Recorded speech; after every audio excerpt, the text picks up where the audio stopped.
Assalamualaikum warahmatullahi wabarakatuh. Teman pecinta sejarah, berjumpa lagi dengan saya Anissa Amisani di program Baca Sirah Nabawiyah.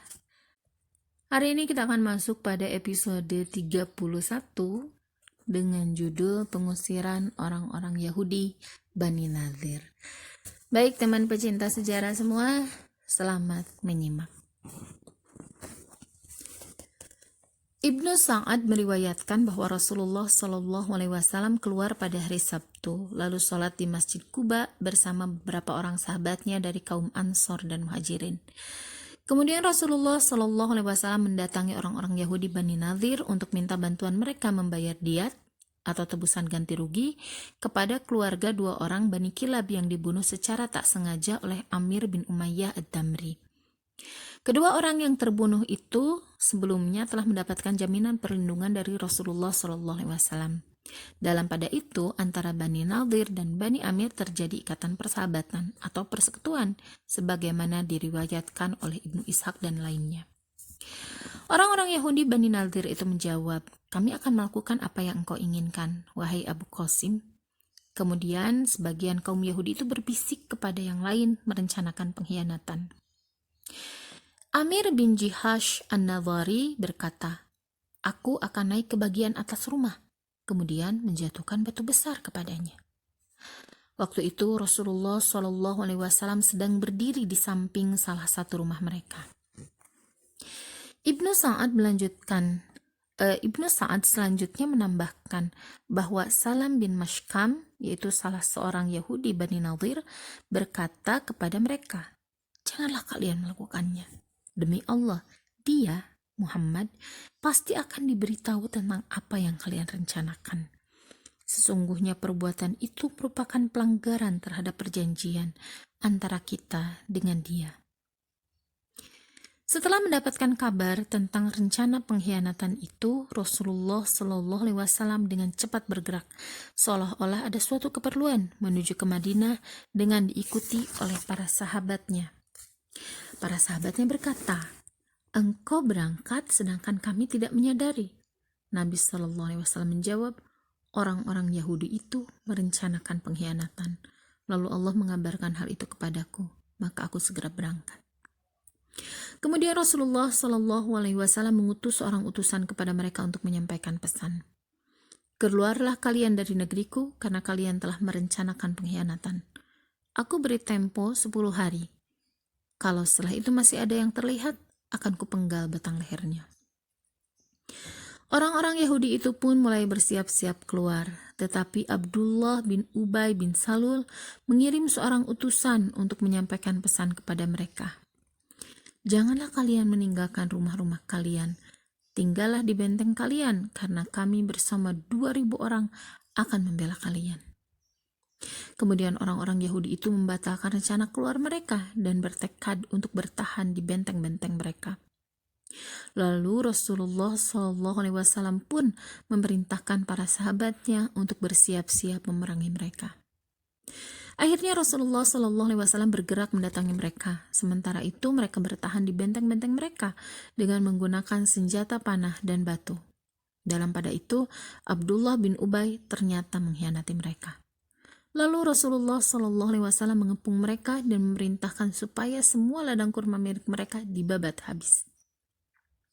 Sehingga mereka menggugat, "Hai Muhammad, kamu dulu melarang kerusakan dan mencela orang-orang melakukannya. Kenapa sekarang kamu membabat dan membakar habis ladang kurma?"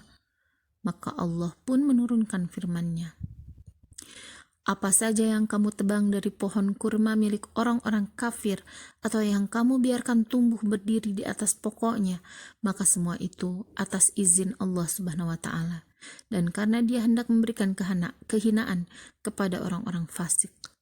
Al-Hasyr ayat 5.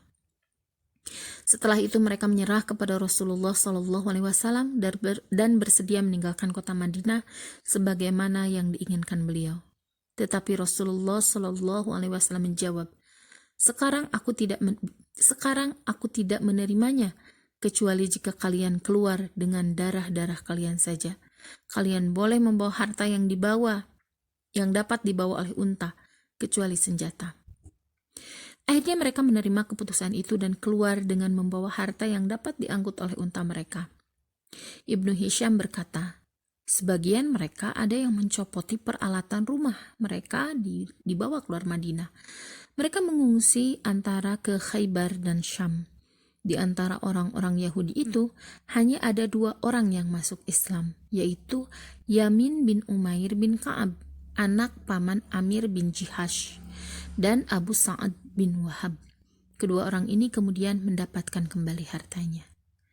Lihat Tabaqat Ibnu Sa'ad, Sirah Ibnu Hisham, Tarikhut Tabari, dan Tafsir Ibnu Katsir ketika menafsirkan surat Al-Hasyr.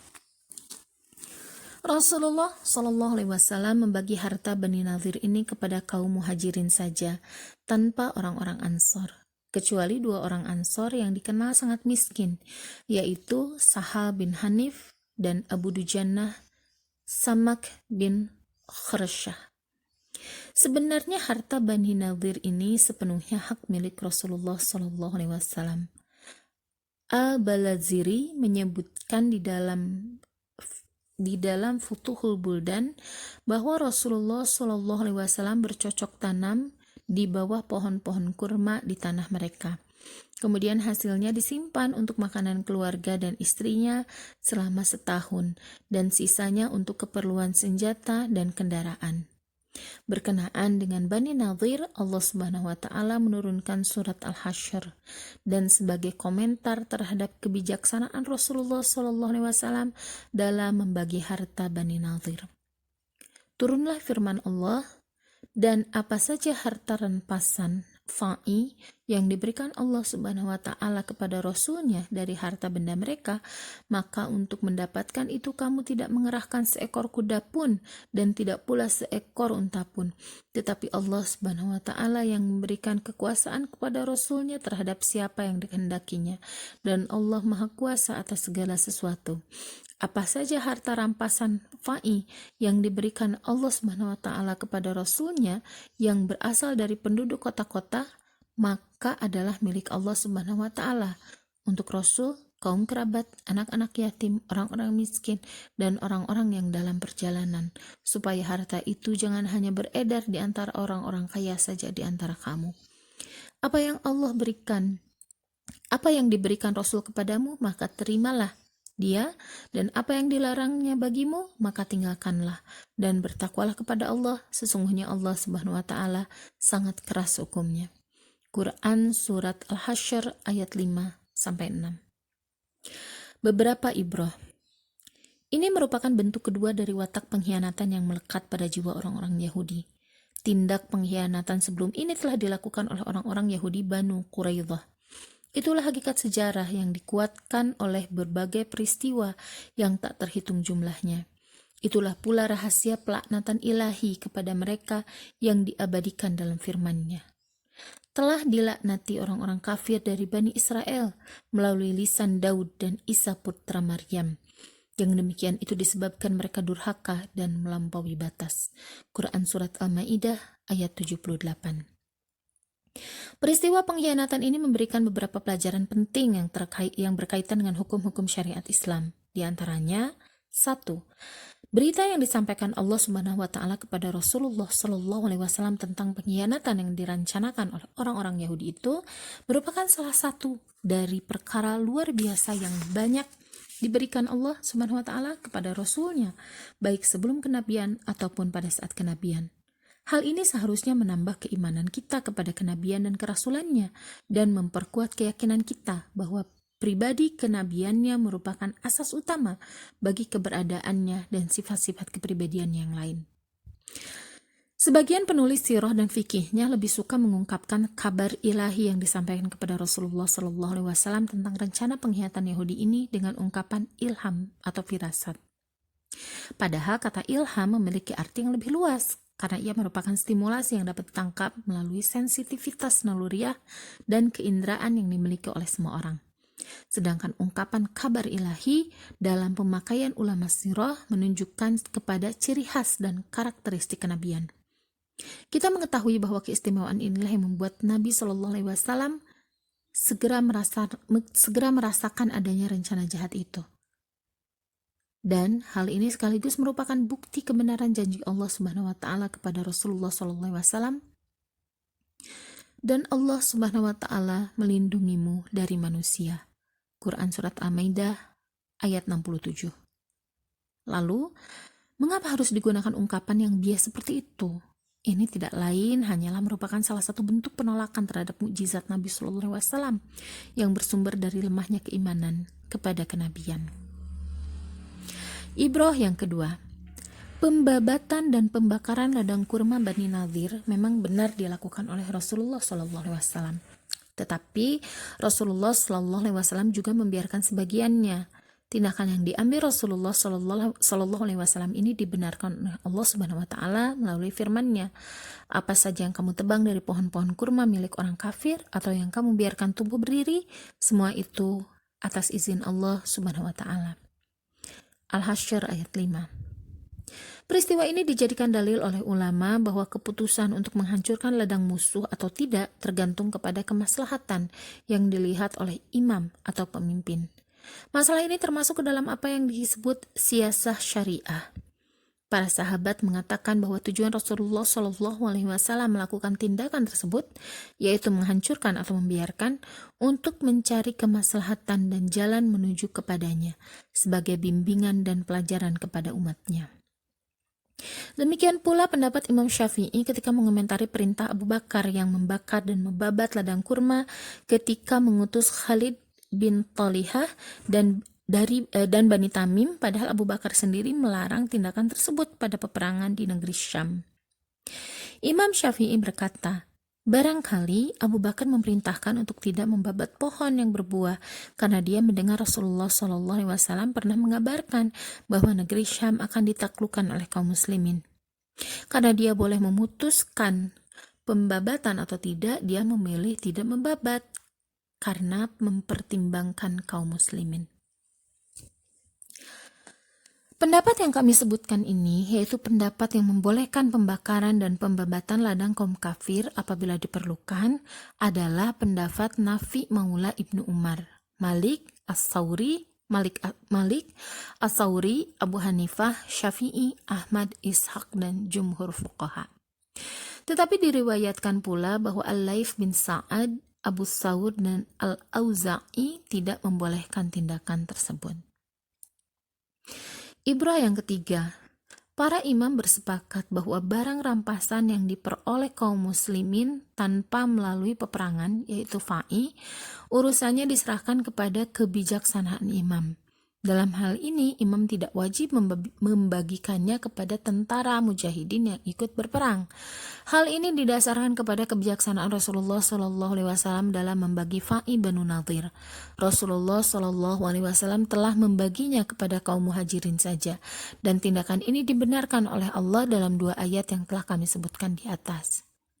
Tetapi para fuqaha berselisih pendapat tentang tanah yang diperoleh kaum muslimin melalui peperangan. Imam Malik berpendapat bahwa tanah itu tidak boleh dibagi, tetapi kharaj atau hasilnya menjadi wakaf untuk kemaslahatan kaum muslimin, kecuali jika imam memandang perlu membaginya. Pendapat Hanafiyah tidak jauh berbeda dari pendapat ini. Imam Syafi'i berpendapat bahwa tanah yang diambil dengan kekuatan wajib dibagi sebagaimana wajibnya pembagian ghanimah yang lainnya. Mazhab ini sama dengan zahir mazhab Imam Ahmad. Dalil Imam Syafi'i ialah bahwa tindakan Nabi Shallallahu Alaihi Wasallam terhadap harta Bani Nadhir itu berlainan dengan pembagian harta rampasan yang diperoleh melalui peperangan. Ialah karena tidak adanya peperangan yang menjadi sebab untuk memperoleh ghanimah itu. Hal ini telah ditegaskan oleh ayat Al-Quran ketika mengomentari kebijaksanaan Rasulullah SAW terhadap fa'i Bani Nadhir.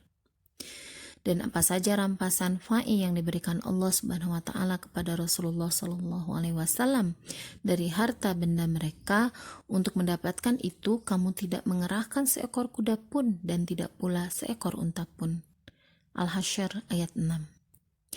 Jika keurungan peperangan ini menjadi sebab boleh tidaknya membagi harta fa'i, maka menjadi jelas apabila sebab hukum itu tidak ada, hukumnya pun ikut terangkat. Sehingga berlakulah kembali hukum yang telah ditegaskan tentang ghanimah, baik berupa tanah ataupun yang lainnya. Sementara mazhab Malik dan Abu Hanifah didasarkan kepada beberapa hal. Di antaranya tindakan Umar radhiyallahu anhu ketika melarang pembagian tanah penduduk Irak yang kemudian dijadikannya sebagai tanah wakaf yang hasilnya diperuntukkan bagi kemaslahatan kaum muslimin. Mengingat terbatasnya buku ini, kami tidak dapat menjelaskan masalah ini secara lebih rinci. Tetapi ada satu hal yang perlu kita perhatikan dalam pembahasan masalah ini, yaitu ilat yang disebutkan Allah Subhanahu wa taala dalam 2 ayat yang menjelaskan kebijaksanaan Nabi Shallallahu alaihi wasallam dalam membagi fa'i. Dalam membagi fa'i Bani Nadhir dengan hanya membagikannya kepada orang-orang tertentu saja. Allah Subhanahu wa taala menyebutkan pertimbangan itu melalui firman-Nya supaya harta itu jangan hanya beredar di antara orang-orang kaya sahaja di antara kalian, di antara kamu. Al-Hasyr ayat 7. Yakni supaya peredaran harta itu tidak hanya terbatas di kalangan kaya saja. Pertimbangan ini menunjukkan bahwa kebijaksanaan syariat Islam dalam masalah harta kekayaan serta keseluruhan didasarkan kepada tercapainya prinsip ini. Semua hukum yang berkaitan dengan masalah ekonomi dan kekayaan yang banyak dijelaskan oleh kitab-kitab syariat Islam dimaksudkan untuk menegakkan masyarakat yang adil dengan tingkat kehidupan yang relatif tidak jauh berbeda atas seluruh lapisan masyarakatnya. Tidak ada berbagai ketimpangan sosial dan kesenjangan ekonomi yang kesenjangan ekonomi yang akan merusak prinsip keadilan itu. Seandainya hukum-hukum Islam, khususnya sistem keuangannya yang menghidupkan zakat, melarang riba, dan beraneka macam monopoli diterapkan, niscaya seluruh umat manusia akan hidup sejahtera. Bisa saja berbeda tingkat pendapatan mereka, tetapi semuanya berkecukupan. Tidak ada yang menjadi beban tanggungan bagi yang lain. Sekalipun demikian, namun semuanya tetap saling tolong-menolong. Ketahuilah bahwa tujuan Allah Subhanahu wa taala membuat syariat di dunia ini adalah untuk menegakkan masyarakat yang adil. Untuk tujuan ini Allah Subhanahu wa taala telah membuat berbagai sarana dan sebab yang wajib kita ikuti dan tidak boleh dilanggar. yakni Allah Subhanahu wa taala memperhambakan kita dengan disertai tujuan dan sarana. Karena itu tidak boleh dikatakan karena tujuan Islam ialah menegakkan keadilan sosial maka kita bebas menempuh jalan dan sarana untuk mencapai ke arah sana. Tindakan ini merupakan penyimpangan dari tujuan dan sarana sekaligus. Tujuan yang kita diperintahkan Allah untuk mewujudkannya tidak akan tercapai kecuali dengan mengikuti sarana dan cara yang telah ditentukan Allah Subhanahu wa taala pula. Sejarah dan realitas merupakan bukti terbaik untuk masalah ini. Demikianlah, tampaknya kita perlu memperhatikan kembali surat Al-Hasyr untuk merenungkan komentar dan penjelasan ilahi terhadap peristiwa ini dengan segala kaitannya.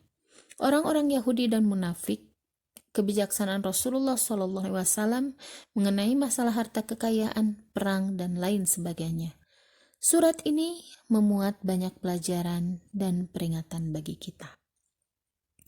Demikian teman pecinta sejarah semua, program baca Sirah Nabawiyah episode ke-31 telah selesai dibacakan sampai halaman 246. Insya Allah lanjut lagi besok dengan judul Perang Dzatur Riqa.